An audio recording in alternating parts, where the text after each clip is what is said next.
Bom dia, boa tarde, boa noite. Eu não sei em que horário do dia você está assistindo esse vídeo, mas de qualquer forma, sinta-se cumprimentado e eu agradeço pela companhia. Há algum tempo eu venho levantando uma questão aí.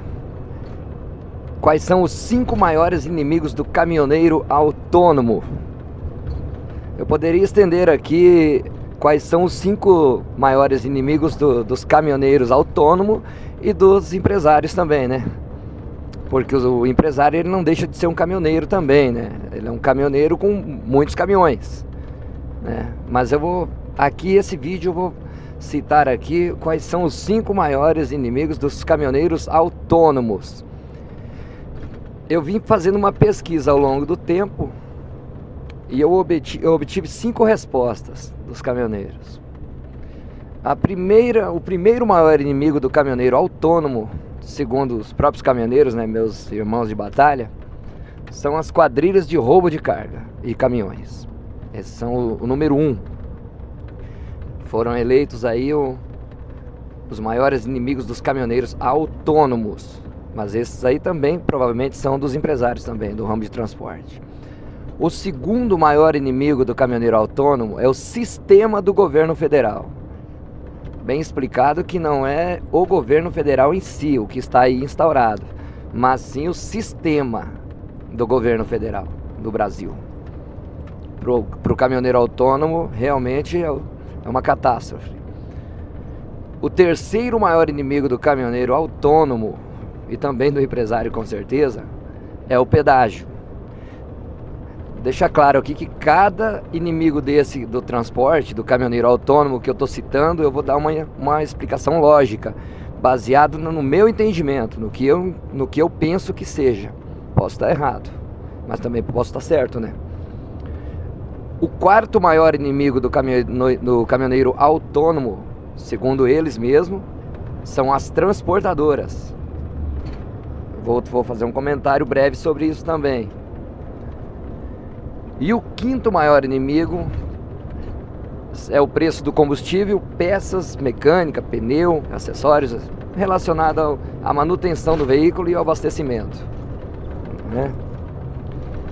Então vou comentar o primeiro inimigo, que a turma aí na pesquisa que eu andei fazendo elegeu. O primeiro inimigo foi eleito as quadrilhas de roubo de carga e caminhões. Isso aí não dispensa comentário. Realmente é o maior inimigo do caminhoneiro autônomo e das transportadoras também, isso é uma lógica. Isso aí não precisava nem estar aqui, né? Mas eu tenho que colocar porque foram respondidas, foram levantadas as questões aí sobre o primeiro inimigo. É quadrilha de roubo de carga e caminhões.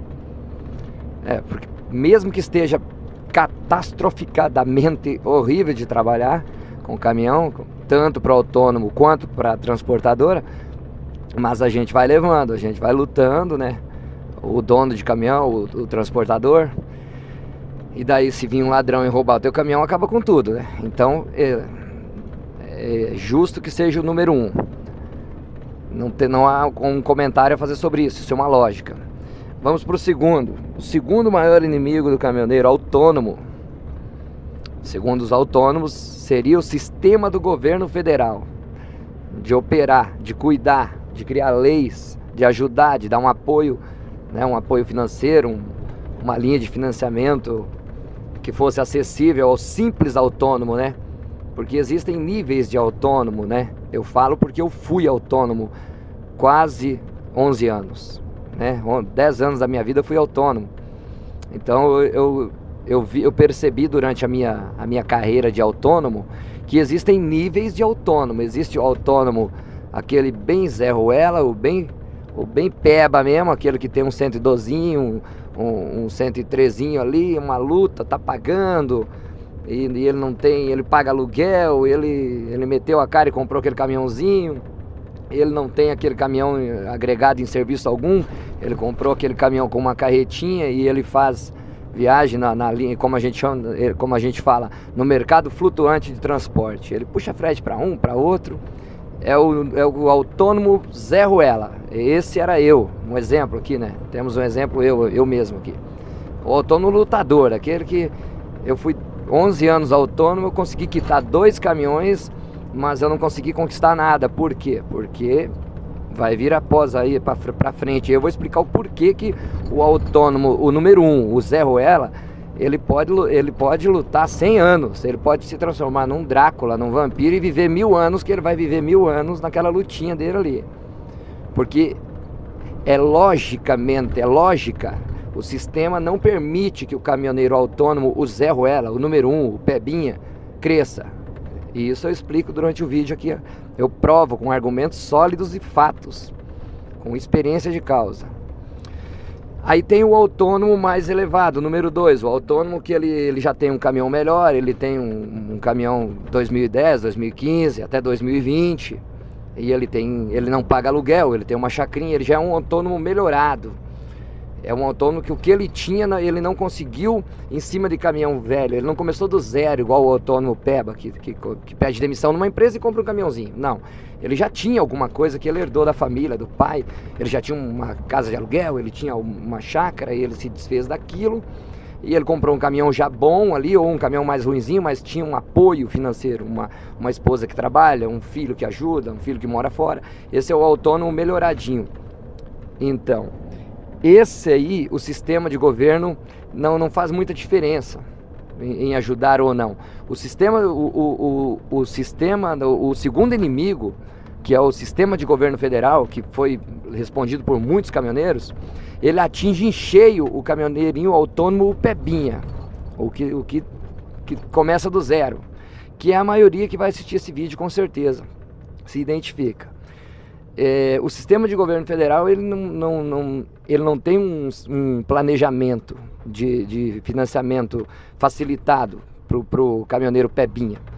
O pró-caminhoneiro ele veio para apoiar e fazer com que o segundo tipo de autônomo ali, os melhorzinhos, conseguissem comprar caminhões melhores, caminhões novos, que tinha uma base ali para deixar de garantia, né? Tinha uma base, né, de como conseguir o caminhão. Ele tinha como oferecer algo para que, se ele não conseguisse pagar o financiamento, o banco vai lá e pega a casa, o apartamento, a chácara daquele caminhoneiro autônomo. Então o sistema, por que a galera fala que o sistema de governo federal é o segundo maior inimigo do caminhoneiro? Por esse motivo, porque não tem o pró-caminhoneiro, ele nunca foi pró-caminhoneiro. Ele foi pró quem já tem alguma coisa, entende? Ele nunca foi pró-caminhoneiro. Então o segundo inimigo, sem dúvida, é o sistema de governo federal. O terceiro inimigo, que a turma mais votou aqui, é o pedágio. Na verdade, o pedágio ele poderia vir junto com a quadrilha de roubo de carga lá. O pedágio ele poderia ser o primeiro inimigo ali, alinhado com as quadrilhas de roubo de carga. Porque o pedágio, muitos vão discordar, mas eu creio que de 10, 9 irão concordar comigo. O pedágio ele é uma forma de roubo legalizado, né? O pedágio, isso eu estou dando a minha opinião. Eu vou fazer alguns vídeos coletando aí opiniões de caminhoneiros de outros, né? Mas eu estou dando a minha. O pedágio ele deveria ser caracterizado o número 1 do inimigo do caminhoneiro autônomo e do transportador também, porque ele é um assalto legalizado, né? O pedágio olha, vamos lá. Terceiro é o pedágio, né? Depois eu vou voltar a fazer os comentários nas prévias. O quarto maior inimigo dos caminhoneiros autônomos, segundo eles, são as transportadoras. É o quarto maior inimigo do caminhoneiro autônomo, porque ele não consegue progredir. Por motivo, quarto inimigo, transportadoras. Depois eu vou deixar o meu comentário sobre isso. E o quinto maior inimigo do caminhoneiro, segundo os caminhoneiros, é o preço do diesel, dos pneus, da mecânica, das peças, acessórios. Tudo ligado a fazer o caminhão andar, né? A trabalhar, não parar. Falando de uma forma bem bruta aqui para todo mundo entender. Então está aí citado aí os 5 inimigos maiores dos caminhoneiros. Primeiro, quadrilha de roubo de cargas e caminhões. Segundo, o sistema de governo federal. E terceiro, pedágio. Quarto, transportadoras. E quinto, o quinto maior inimigo do caminhoneiro autônomo seria o preço do diesel, pneus, mecânica e peças e acessórios. Agora eu vou dizer agora eu vou fazer um comentário em cima de cada um a partir do segundo, que é o sistema de governo federal.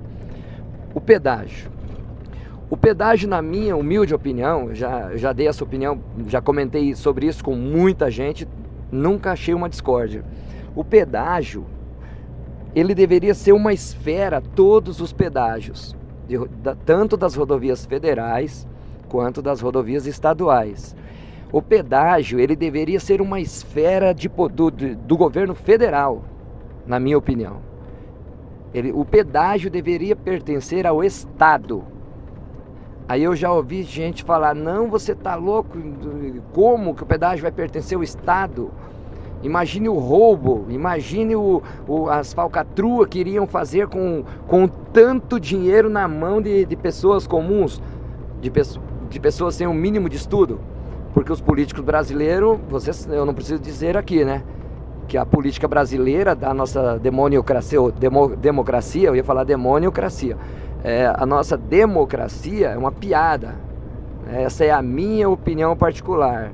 Um país que permite que pessoas sem um mínimo de conhecimento político se candidate a um cargo público, a um cargo estadual, federal, a pegar uma esfera de poder na mão da pessoa, um país, uma democracia que permite isso, sem pedir um mínimo de quesito, de um teste, algum nível de escolaridade, algum nível de estudo, de inteligência mínima, já é o primeiro passo para a decadência total do sistema, né?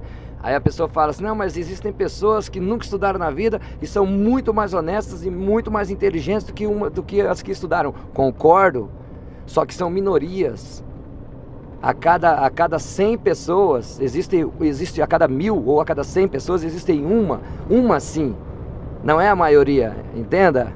As pessoas que estão na política não são essas aí que você vai falar isso aí. Ah, mas não, estudo não é sinal de... Não quer dizer que a pessoa estudou, ela é inteligente. É claro que não, existem as exceções, mas é minoria. E aí é que está o problema, que a maioria está na política, que não são essas pessoas que não estudaram e são inteligentes. Primeiro porque pessoa inteligente, ela não quer saber de política, ela quer saber de política, ela quer estudar, ela quer entender, mas ela não quer acessar a política, porque ela sabe que ela não vai conseguir fazer nada lá, e só vai colecionar inimigos. Então uma pessoa inteligente, ela já não vai para esse lado. Quem vai para esse lado aí é quem quer se dar bem, quem quer alguma coisa, quem quer, entende? Então essa é a primeira lógica que eu te provo, de que deveria sim ser exigido um teste mínimo de inteligência, de raciocínio lógico para ser político. E no Brasil não temos isso. Nada contra, mas o cara ali, o João da Latinha, candidato a vereador, aí o cara se elege, porque o cara é gente boa e cata latinha. Aí dá uma esfera de poder na mão de um cara desse, ele vai fazer o que lá dentro de uma prefeitura? Por isso que é um caos a política brasileira. Ela começa ruído aí, ela começa a ruir lá no alicerce. Deveria existir uma lei permitindo sim, que qualquer cidadão brasileiro se candidatasse. Porém, ele tinha que provar que ele tem condições mínimas psicológica e intelectual de assumir um cargo, uma esfera pública. Voltando no raciocínio inicial aqui, o pedágio, ele devia ser sim do Estado. E o governo federal, o sistema do governo federal, se fosse um país sério, colocaria um exemplo, a ANTT. Para que serve a ANTT? A ANTT, eu desafio o diretor da ANTT a um debate comigo, e ele que traga os argumentos, os fatos e as provas que ele tiver lá, e eu provo em pouquíssimas palavras para ele que a ANTT, a Agência Nacional de Transportes Terrestres, não serve para nada, nada. A ANTT não tem serventia nenhuma, além de dar emprego para pessoas aí enganjadas no meio político. Então vamos lá, a ANTT, o pedágio, todos os pedágios do Brasil deveriam ir para o Estado, deveriam ser administrados pelo Estado, e essa ANTT aí deveria ser dissolvida e criada uma esfera para tomar conta dos pedágios. E os funcionários dos pedágios, aqueles que estão nos guinchos, nas guaritas ali cobrando o pedágio, deveriam ser concursados. e ganhar tão bem quanto qualquer funcionário público federal e ganha, ou estadual que seja, entende? Aqueles funcionários ali das gaiotas de pedágios, eles deveriam ser concursados e deveriam ser sim funcionários do Estado. Sendo assim, a NTT sendo extinta e criado, ou pegar essa mesma corja aí daqui, me perdoe da palavra, essa mesma tribo que cuida da NTT, que colocassem esse mesmo povo para tomar conta dos pedágios, que concursassem todos os funcionários dos pedágios, sendo assim, iam ser concursados, iam ganhar mais, ia ter um padrão de vida bem melhor, com certeza. E o dinheiro do pedágio jamais deveria estar nas mãos de empresas privadas. O dinheiro do pedágio, o montante gigantesco que é a grana dos pedágios, esse dinheiro está na mão, ele está na mão de pessoas físicas, igual eu e você aí que está ouvindo, assistindo esse vídeo. Esse dinheiro está nas mãos de uma pessoa. Ele deveria estar na mão do Estado, do governo, do Brasil, que fosse do governo federal, e nas rodovias estaduais que fosse do governo estadual, dos estados. Mas deveria estar na mão do povo esse dinheiro, para melhorias nossas, das rodovias. Veja você essa rodovia, você percebeu o tanto que ela pula? Eu poderia ter gravado esse vídeo na Dutra, na Fernão Dias ou na Regis, mas eu pensei, não, vou gravar aqui. Olha essa rodovia, é um caos, e aqui tem pedágio. Aqui tem pedágio, e cadê o dinheiro desse pedágio? Aonde é que está indo o dinheiro? Que são milhões. Se você parar aí num pedágio desse daí, você vê que passa sei lá quantos caminhões por hora. É muito dinheiro, o pedágio é caríssimo. Então, na minha opinião, o pedágio, ele deveria estar lá no primeiro inimigo do caminhoneiro autônomo e também dos transportadores. Entende? Essa é a minha opinião sobre o pedágio. E vamos lá. Já falei, já fiz um breve comentário, que se eu ficar falando de pedágio aqui, o vídeo vai ter 3 horas de comprimento aqui. Quarto inimigo maior dos caminhoneiros, eleito pelos caminhoneiros aí, são as transportadoras. Eu fui autônomo quase 11 anos e eu discordo disso. As transportadoras, elas não são inimigas dos caminhoneiros. Eu vou dizer para você por quê. Eu tenho amigos meus que de repente vão falar, pô, você tá me quebrando. Porque eu tenho muito amigo autônomo, dono de caminhão. Aí você tá me quebrando falando que as transportadoras não são inimigas dos caminhoneiros. Pô, ela pega o frete lá e pega por 10 mil, paga 5, 6 para nós, ganha 4 mil só para manifestar uma carga. Não é assim que funciona. Infelizmente ou felizmente, não é assim que funciona. A transportadora, ela nada mais é do que a lei da selva. A transportadora, ela tá domesticando, e vamos usar a palavra exterminando também, devagarinho, os autônomos. Por quê? Basta você fazer girar o foco para o seu lado. Você que é dono de caminhão, você pense comigo. Se você tem a lei da oferta e procura, a lei da selva. Se você, caminhoneiro autônomo, que igual eu fui, e não consegui permanecer, porque o sistema não permite, né? Como eu já disse, eu provo que o sistema governamental não permite que você seja caminhoneiro autônomo no país. Eu consigo provar isso para você. Vamos lá, é questão de tempo, não tem. E se você conseguir ir lutando, é uma luta árdua que você não consegue dar um passo. Porque você trabalha para o sistema governamental do brasileiro, o sistema do governo brasileiro, não atual, o sistema criado, ele forjou as leis relacionadas a transporte para o caminhoneiro não progredir e se manter empregado, trabalhando para pagar imposto, para comprar, para uma coisa puxar outra. Mas vamos lá. Por que a transportadora não pode ser citada como o quarto maior inimigo do caminhoneiro autônomo? Por quê? Porque é a lei da selva. Você que tem um caminhão e está me ouvindo, digamos que você tivesse uma indústria, e a sua indústria é uma fábrica de sabão. Você teria que mandar a tua carga de sabão de São Paulo para Fortaleza. E você precisaria contratar um caminhoneiro, uma carreta para fazer esse transporte. Você contrataria um cara que precisa de metade do frete na hora e a metade assim que ele entregar lá a carga, ele precisa de um adiantamento de viagem. Ele precisa. Você é autônomo, sabe disso, que você precisa do adiantamento. Você carregou, você quer dinheiro. Você carregou um frete para Fortaleza, vamos lá, 16 mil, você quer 8. Você quer 10 mil na hora. O restante você já quer, ao descarregar, você já quer ter o saldo, não é assim que funciona? Você tem a fábrica de sabão, você precisa contratar uma carreta para levar a tua carga de sabão lá para Fortaleza. Você vai contratar o Zé, que tem um caminhão já meio rodadão de ano, um caminhão 2010, E o Zé quer um caminhão já velho, né? 2000, 2010 já é um caminhão rodado. Um caminhão com 10 anos de uso já é um caminhão rodado. Você vai contratar o Zé com um caminhão velho que quer metade do frete na hora e metade ao descarregar? Ou você vai contratar o Roberto, que tem um caminhão 0 km que te dá 30 dias para você pagar o frete? Você vai contratar o Roberto, que é o dono da transportadora. E o Roberto lá ainda fala assim para você, ó, se precisar de mais um caminhão, mando 2 aí para carregar a tua carga de sabão. E eu vou te dar 30 dias para você me pagar o frete, ô meu amigo, dono da indústria. Isso é a lei da selva. Isso o governo federal, igual o Tarcísio se envolveu numa polêmica aí, o ministro da infraestrutura, ele falou que caminhoneiro que não tivesse condições de manter o seu caminhão, o seu negócio, que vendesse, fosse trabalhar de empregado. Perdoe-me, ele falou uma mentira? Ele falou uma verdade? O governo federal, jamais, de qualquer esfera, de esquerda, direita, não importa, jamais vai se meter na lei da selva, na lei da oferta e procura. Ele não pode interferir nisso.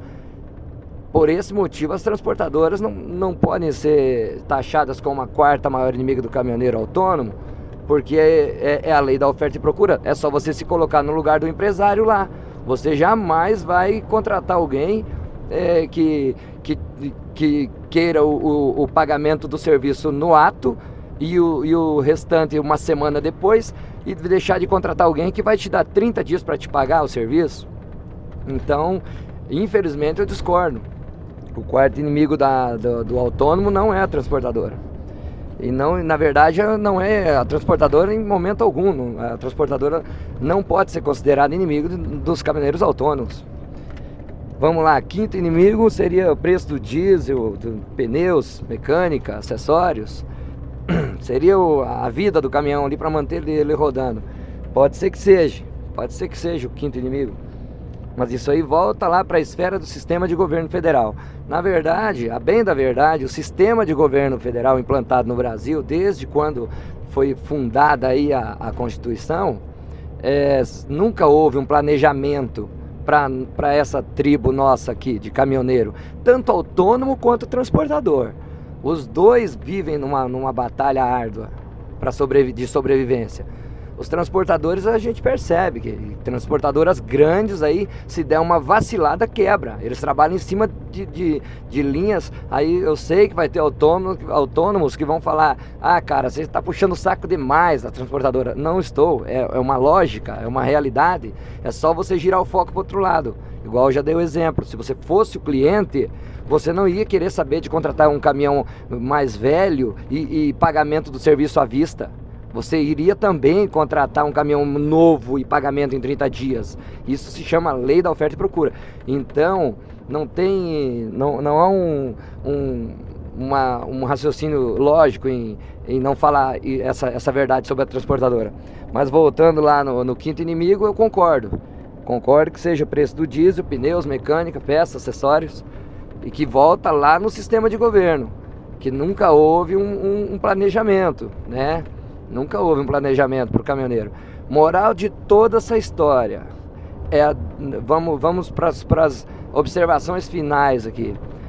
A moral de toda essa história é que tudo desaba quando não tem união. Quando não se tem união, tudo vai desabar. Infelizmente isso já se tornou clichê, falar que a categoria de caminhoneiros, os caminhoneiros são desunidos, muito desunidos, infelizmente. E por esse motivo até que eu pensei, vou criar um canal no YouTube, vou garimpar 1, 2, 3, 4, 5 anos, não me importa, para tentar conscientizar a galera e a galera se unir. Porque a gente, com os nossos influencers que a gente tem aí, a gente é muito mal representado, né? Os influencers, me perdoem, eu não vejo um influencer relacionado a transporte de caminhão que não pense só no umbigo deles, entendeu? Infelizmente, eu não vou citar nomes de influencers relacionados a transporte de caminhão aqui, eu não vou citar nomes, mas eu não me vejo representado por um único influencer de caminhoneiro. Aí vem um lá e fala: ah, então você vai ser um influencer. Serei um influencer. Serei um influencer da lógica. Entende?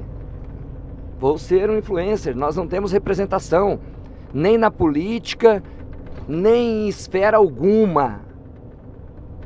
Nós não temos uma representação em nada. Nós temos aí o Ramiro dos Caminhoneiros, que é um cara que mora em São Paulo, está envolvido aí em tudo quanto é manifestação, é um cara que luta para aparecer, ele fica pulando no meio da multidão. Ei, olha eu aqui, eu entendo, eu sou fã do Ramiro dos Caminhoneiros, não vou negar para vocês, é um cara que está aí lutando pelo estado de São Paulo, pelos caminhoneiros do estado de São Paulo e normalmente pelos caminhoneiros do Brasil. Então, mas ninguém percebe. Em contrapartida, você pega influencers aí, eu não vou citar nomes, mas você pega influencers aí que não fazem nada pela categoria, a não ser pensar nos próprios umbigos. E esses influencers têm milhões de seguidores e aquela loucura, se bem que quem segue esses influencers, 90% não são caminhoneiros, né? Eu dei uma pesquisada aí, e os que são seguidos por caminhoneiros é seguido por uma parcela de caminhoneiro que infelizmente não abriu o raciocínio lógico ainda, que a gente tem que se unir por uma causa justa. Eu não estou falando vamos se unir, vamos nos unirmos e vamos pressionar aqui as transportadoras, vamos pressionar aqui o pedágio. Não é bagunçado assim, não é se unir em tons de intenções socialistas comunistas, por exemplo. Não. A gente tem que se unir, nós, profissionais da estrada, tanto o autônomo quanto o cara que é funcionário em uma empresa, a gente tem que se unir por causas justas e tentar aparecer com propostas e com pessoas que consigam pegar esferas de poder para melhorar para nós. Você veja, eu parei eu não vou citar nome, eu parei num posto lá na Regis Bittencourt, anteontem, era 10 horas da noite para dormir, e o rapaz falou, ó, você não pode dormir aqui, você não abasteceu. Eu falei, não, mas eu pago o estacionamento, sem problema. Não, você o posto não aceita, brother. O cara falou pra mim. O posto, infelizmente, o posto é gigante. Eu tive que sair do posto 10 horas, 11 horas da noite, abaixo de chuva, já cansado, tive que pegar a rodovia. E lutar até o próximo estacionamento mais à frente, onde eu guardei o caminhão. Consegui estacionar. Mas naquele pedaço ali eu poderia ter dormido no volante. Um exemplo, né? Aqui. Essas coisas a gente tem que solucionar. Isso tem que existir alguma forma de barrar isso aí. É privado, o posto é dos caras lá, é particular, ok. Mas tinha que existir uma lei que proibissem eles de pôr um caminhoneiro para fora do pátio do posto. Um exemplo. Estou dando um exemplo de coisas que a gente precisa corrigir, que a gente precisa pôr fim. E isso acontece todos os dias. Naquele pedacinho lá que eu saí do posto para ir até o outro posto, eu poderia ter dormido, causado um acidente na direção. E aconteceu anteontem, eu poderia ter filmado, pensei em filmar ainda. Até dei um adesivo do canal Truckcast, lá do canal Beira de Estrada, pro guarda. O nome do cara era Jorge. Eu falei, aí Jorge, toma um adesivo aí. E uma pena, né, velho? Deu uma ré meio no escuro ali, saí no meio da chuva ali e fui embora. Fui procurar um posto para dormir. Eu dei um exemplo de coisas que a gente precisa se unir e ter representação para acabar com isso. E poxa, nós somos uma das categorias, a gente praticamente é a categoria mais poderosa do país. E a gente não tem um representante. Tá lá o Ramiro tentando se candidatar a deputado estadual pelo estado de São Paulo. Aí você vai falar, ah cara, você já tá falando em política, você já tá querendo virar político. Eu particularmente não quero entrar em política, mas eu quero sim indicar nomes, deixar nomes conhecidos e indicar, porque quem sabe até você mesmo que tá ouvindo esse vídeo, que tá assistindo esse podcast aqui, você mesmo pode ser um indicado para ser um candidato a deputado estadual ou federal pelo teu estado aí, não me importa em que estado você mora. Mas a gente precisa, eu não sirvo para política, falando de mim aqui, porque a minha diplomacia é muito baixa. Eu não tenho muita diplomacia para essas coisas. Eu provavelmente me envolveria em problemas lá em Brasília. Mas se você tem uma diplomacia, você aí que está ouvindo, de repente você pode ser um candidato para representar a gente em Brasília ou no teu estado. A gente precisa de representação e não temos. Essa seria uma ideia do canal Truckcast, do canal Beira de Estrada, do podcast aí Truckcast, para unir a galera, entende? É isso aí. Você viu outra coisa que acontece muito, ó, rodovia de pista simples. Você percebeu que o cara me ultrapassou e caiu para o acostamento. Ele quis dizer para mim, olha, você tem que andar no acostamento para mim te ultrapassar. Isso é outra coisa que é uma... Eu entendo o lado do cara lá, ó, tá? Mas é outra coisa que a gente tem que reivindicar. São centenas de milhares aí de quilômetros de rodovias de pistas simples pedagiadas. E pedágios caros, que não oferecem o que a gente precisa. Onde já se viu uma rodovia pedagiada nessas condições que eu estou aqui, ó, por exemplo, e sem acostamento, daí obriga nós profissionais, inclusive aquele pai de família que me ultrapassou ali, e fazendo malabarismo para tentar adiantar o transporte. E se você sai no acostamento, a PRF te pega lá, te multa. Então uma coisa puxa a outra. É impressionante. Precisamos de representatividade. Falar um pouquinho da PRF, que colocaram a PRF em terceiro lugar como o maior inimigo dos caminhoneiros. Na verdade, a PRF ela não é inimiga dos caminhoneiros. Ela está em terceiro lugar. A PRF ela é obrigada a cumprir ordens, né? Ela é obrigada, uma coisa puxa a outra. A PRF, ela para um motorista de caminhão, um profissional, uma carreta. Na verdade, ela não vai ali, ela deveria orientar, né? Orientar, prender os documentos e mandar consertar lá e depois devolver os documentos. Muitos fazem isso, mas a massa não. A maioria do PRF, ele já te para sabendo que você vai ser multado e você está ferrado. Por essa questão que colocaram a PRF em terceiro lugar aqui como um dos maiores inimigos dos caminhoneiros. Porque ela não para orientar, e ela deveria orientar primeiro. Ela deveria orientar, pegar o documento, prender o documento e mandar fazer o reparo. E depois devolver o documento. Mas tem outro lado, a PRF é pressionada a multar você. Eu creio que seja, porque eles precisam dar lucro. Esfera alguma vai criar, eu uso bastante essa palavra esfera porque ela quer dizer muita coisa, né? Sistema nenhum vai criar um órgão para não dar lucro. O negócio tem que ser autossustentável. Então eu creio que seja por isso que a PRF aborda sempre para multar mesmo. Ela pega você errado ali, salvo raramente os PRFs que têm o bom senso de te liberar. Falar, ó, cara, se eu te pegar novamente aqui, você tá ferrado. Falando o português rasgado aqui. Então não tem como colocar também a PRF em terceiro lugar como inimigo dos caminhoneiros, porque é o sistema que empurra os caras a fazer aquilo. Se fosse você que está ouvindo, se você fosse um PRF, você faria a mesma coisa, você foi treinado para fazer aquilo. Então eu também não coloco a PRF aí em terceiro lugar como inimigo dos caminhoneiros, se bem que poderia usar o bom senso mais vezes, né? Mas é isso aí, o vídeo está ficando muito longo. Muito obrigado pela companhia de vocês. Peço que deixe algum comentário nos comentários aí, algum comentário sobre algo que vocês queiram que a gente aborde, e a gente vai estar subindo uns vídeos legais aí nos próximos dias. Peço também que você se inscreva e deixe um like aí no vídeo. E a gente está começando do zero esse canal aí, e para a honra e glória do nome do Senhor Jesus Cristo, a gente vai fazer as coisas acontecer aí, tá joia? Muito obrigado por você ter assistido até o final e tamo junto.